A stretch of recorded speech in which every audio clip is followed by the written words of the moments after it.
for a final time at an official U.S. Soccer press conference. Questions for Megan Rapinoe. Wait for the mic. We have them on both sides. We'll start with Nancy up front.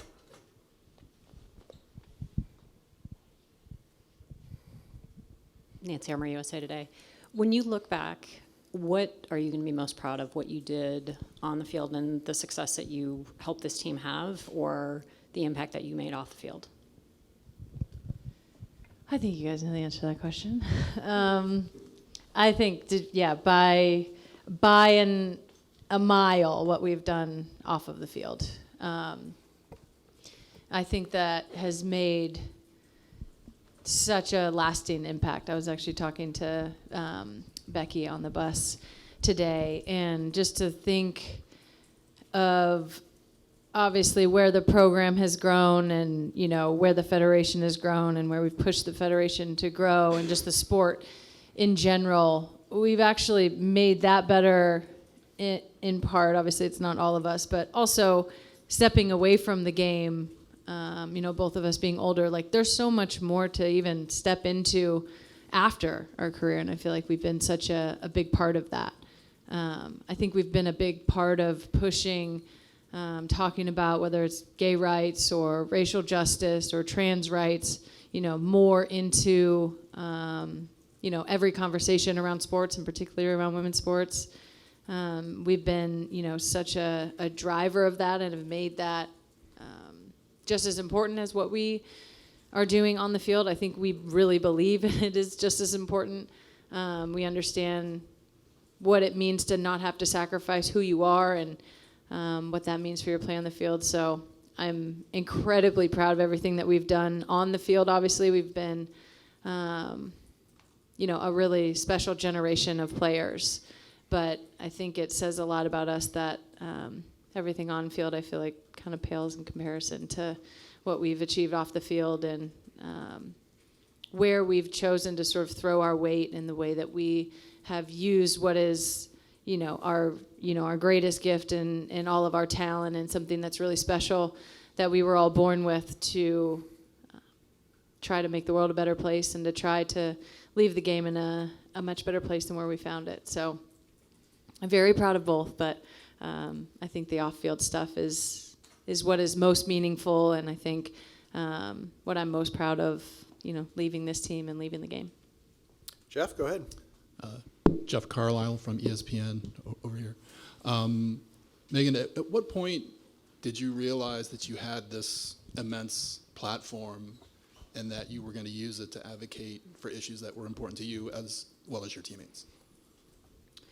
I don't think it was an all-at-once kind of thing. I think that, as I grew into it, the team grew into it, you guys grew into it.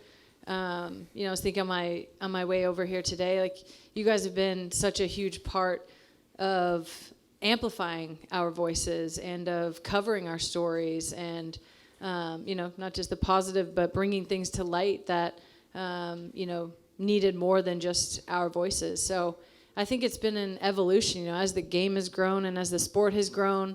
I think I realized pretty early on, the kind of energy that exists when you say something and then it gets, either put in the media or, obviously we were a little bit older when social media came about.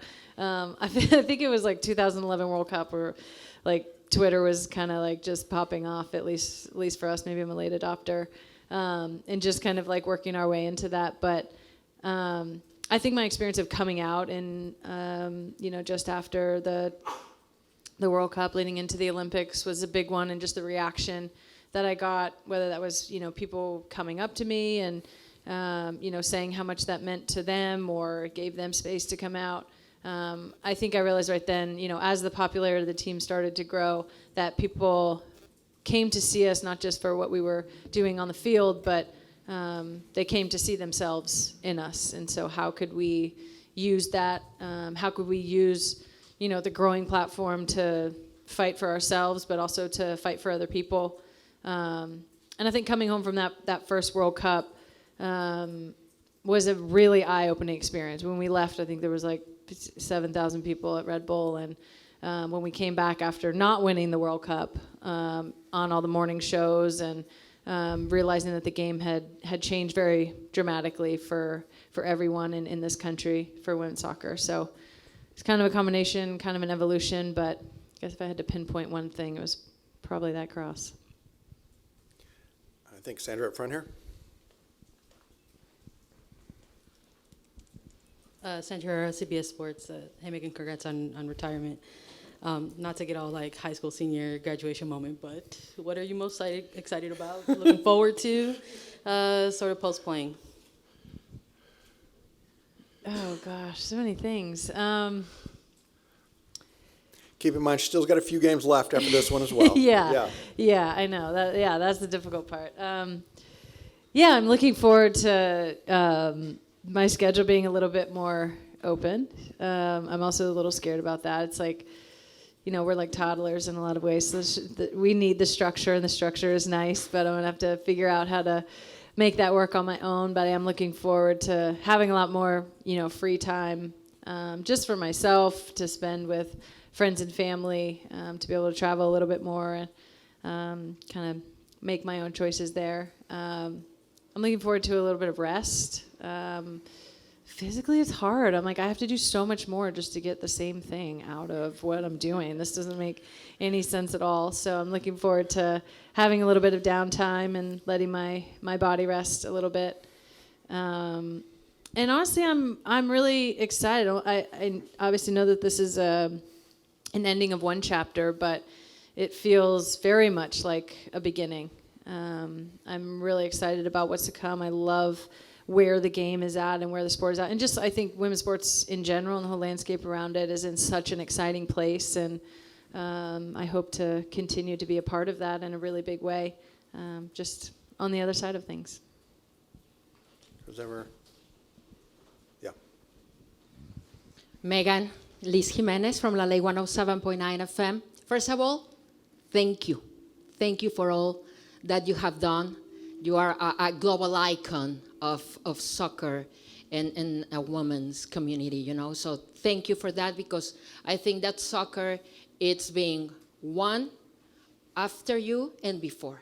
So thank you for that, because I really think that this morning when I talked with my daughter and I was telling her that I was coming here today, she was like, oh my God, cool, she's amazing. So I think this is about generations, and you have broken that frontier and that barrier with the young people, with the adult, and we are really thankful for that. And I want to know, when you do the final countdown, what will be your highest moment that you most remember, and the down one that you say, I regret this? My God. You're going to make me pull out my deepest regrets. Some therapy session Yeah, here at there, 303 East Wacker. Yeah. I was like, I don't pay you $5.50 an hour for this.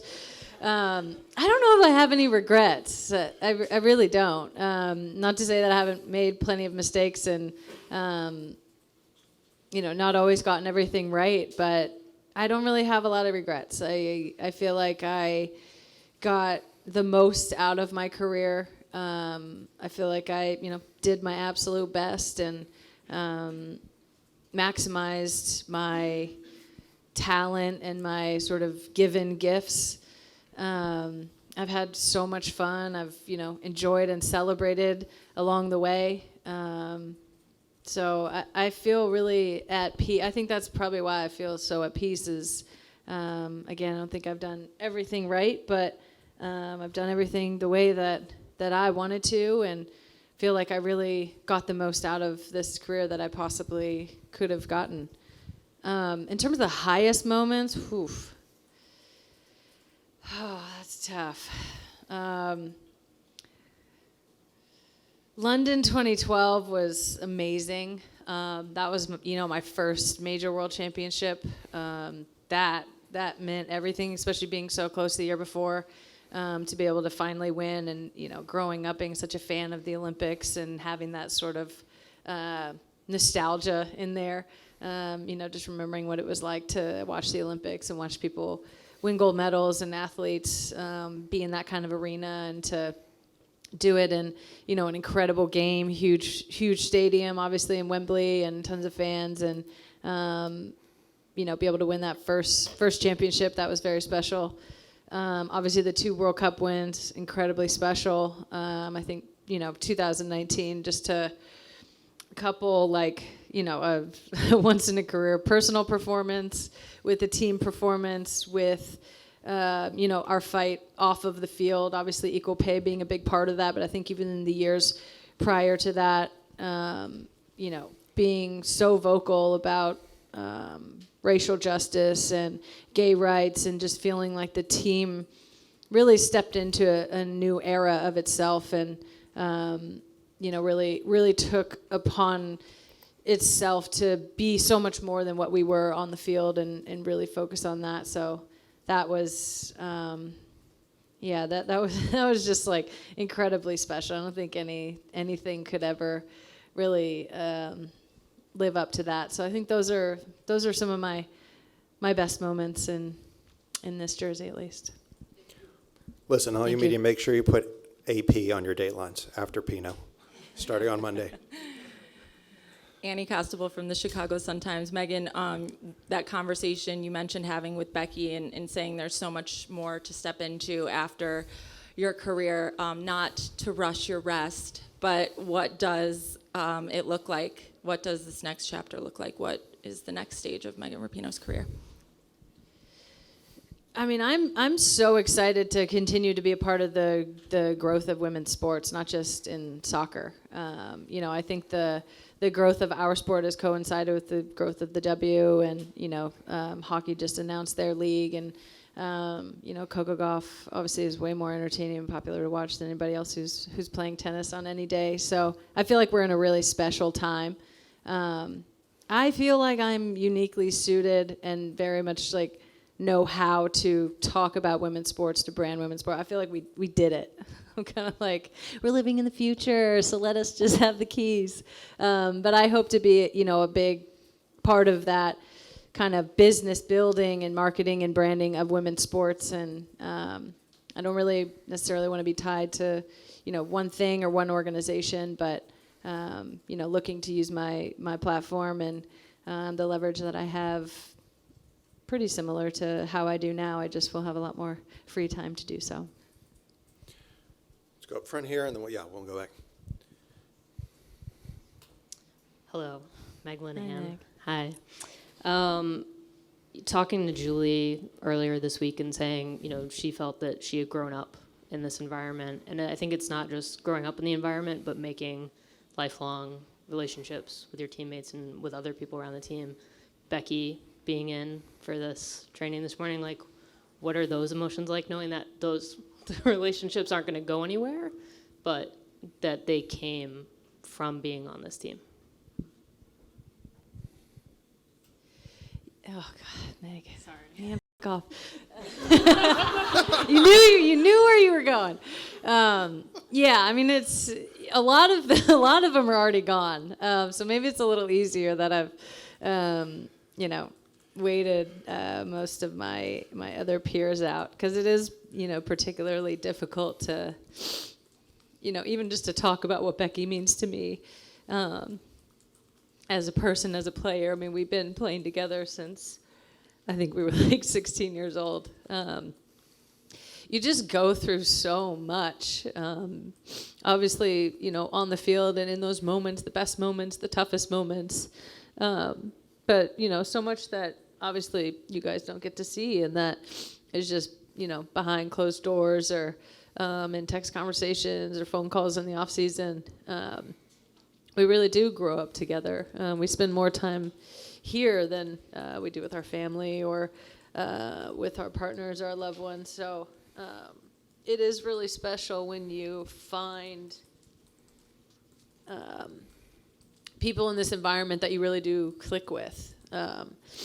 It's not necessary to be friends with everyone, and it's kind of like family in that way. And I feel like people talk about that with sports. They're like, "Oh yeah, it's a family," but I think they mean it in the way it's like, "Oh yeah, it's a family. Everybody loves each other." And it's like, no, it's a family in that you don't get to fucking choose it. You don't get to choose who's here, and you wouldn't always choose who's here. I say that about myself. I'm sure people were like, I didn't choose this. I didn't choose to be around her this much. But it is like that. You don't get to choose, who's here, who the staff is, who the coaches are, who the players are. So when you do find those people who you really click with, on the field and off, and you can really, share what it is to be in this sport together. And it's nice to be able to have someone that understands you like that and who can, just understand when you look at them sideways in a meeting, like they already know what you mean. We grew up together. We went through the toughest times together, the best of times together. And it's hard to, I think, step away knowing that those relationships will change, because part of it is that we're around each other all the time, and at least once a month you're going to see these people and be in this really unique environment. So yeah, it's hard to imagine not being Becky's teammate, and Becky not being, whoever is captain, I'm always like, whatever, Becky's my captain. Whether she wears the band or not, whether I'm wearing it or not. Even when I'm wearing it, I'm like, yeah, Becky's captain. But she's just, such an incredible leader in person, and I think just an amazing example for everyone. But it is really what makes it special when you can actually find those genuine relationships that go beyond just the similarities that you have on the field. Steph. Hi, Steph Young, The Athletic. Taking it back to the Portland Pilot days, I was talking to a teammate of yours from then, Stephanie Cox Lopez. She did mention an incident on a bus to BYU, but mostly she said, I want to emphasize that even then Megan was not into conformity. And I'm just wondering, even then, as a teen or very young adult, having a strong sense of self or identity, I don't know, like tracing the thread of that Megan to this Megan now, what do you feel has stuck with you and served you well, and what do you think has kind of changed or evolved? I think probably being the youngest is where I think some of that individuality or that kind of streak comes from. Even though I'm a twin, I'm the youngest of the twins. So I think just always kind of having that personality or having that maybe need to set myself apart, whether it's from my sister or from my other siblings. It seemed that was always just a part of me. I think I was always kind of a joker and a ham, and like to perform in a way, and like to have fun, and I love to make people laugh. I think as I got a little bit older, into kind of like middle school and high school, my mom, I'll never forget, I don't know exactly when she said it, but she always just made it very clear to Rachel and I that just because we were good at sports or just because we were popular, that actually gave us more responsibility. And I think just having that message from her, that this is a privilege that you need to use for the greater good, just kind of always stuck with me. So I think, going into college and just beyond, obviously having the experience of coming out and realizing that, I think for me, it's just kind of my worldview that you have a responsibility to, use whatever talent you have or whatever way you can to make the world a better place in some kind of way. And I do think that came from my parents and my family and just the way that I was raised. And I think being put in this kind of environment where there's really clear opportunities to do that and real clear impact. And I think seeing that impact was almost really motivating for me. It's like I'm seeing this sort of direct correlation between, whether it's just talking about myself or standing up for my teammates or someone else, that real change is happening around us and we can have a real impact. I think that from an early age just always felt like something that that I was good at, and it kind of came natural in a way. Not that it was always easy, but I do think that, for whatever reason, a lot of the, I think, negativity or comments just didn't bother me that much. I think I always had amazing people around me. I always had amazing support around me and family and friends. And hi, Frey here. He's always been by my side since I was 16. So I always felt really, supported and insulated in that in a while, for a long time. I think the way it's changed, I think I'm trying to become, more thoughtful as as I get older. When to use my voice and when not to, or be a little bit more not strategic about it, but just a little bit more thoughtful. My therapist told me that I'm impulsive, but not to lose my spontaneity. So I was like, okay, I'm going to work on it. I'm trying. But yeah, just finding the balance. I mean, I think especially in this younger team, finding the balance between, saying stuff when it needs to be said, but also providing space for other people. I think that's definitely something that, I want to continue to learn and become a better listener, and I don't always need to be the one out front. I think for a lot of times I did need to, and it was really powerful and useful to do that. But trying to, find that balance moving forward and all of the things. How's that for an answer, Steph? Right there. Vic, Justin Horniker, Talking Soccer. You kind of touched on it in your last answer, but as you are stepping away from the team, there's a younger generation that all they know is Megan Rapinoe and the U.S. Women's National Team. What are you kind of hoping that they've taken away, looking at your career both on the field and off the field, as they kind of come into the limelight now?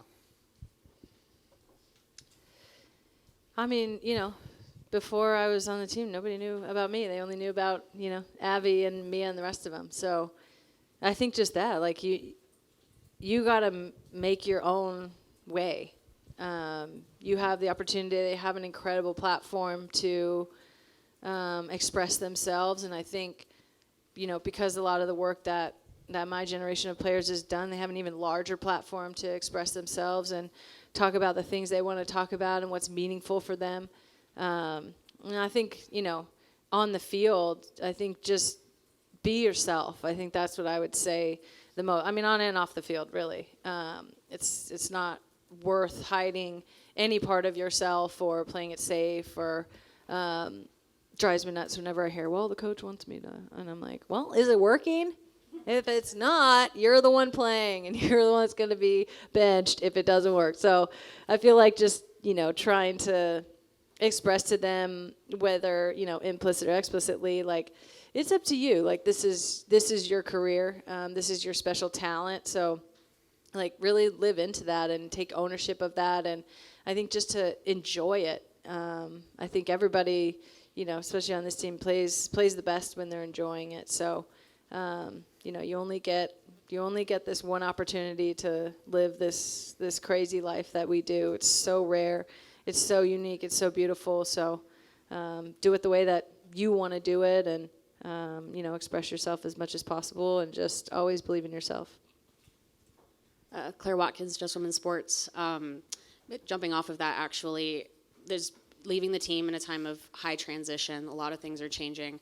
What is it about this group that you're most excited to follow, or you're most excited to see going forward as their number one supporter now? Well, that's cute. I am their number one supporter. I'm so excited for them. I mean, this team is has a crazy amount of talent and potential, and just good kids. I mean, obviously, going through the World Cup this year is not the results that we wanted, but I feel like what I saw in terms of character and work ethic and the growing culture of the team is really amazing. Like, everybody wants to be the best, and everybody wants to be their best, and give what they can to the team. It's never during this tournament that was, really tough in a lot of ways. It was tough for the younger players, having that be their first experience, having the narrative around the team in a lot of ways be, so negative. It was really hard. It's this is their dream come true. And I feel like the way that the younger players handled it, and how they handled themselves, and how they approached, preparation for the games and their professionalism was amazing.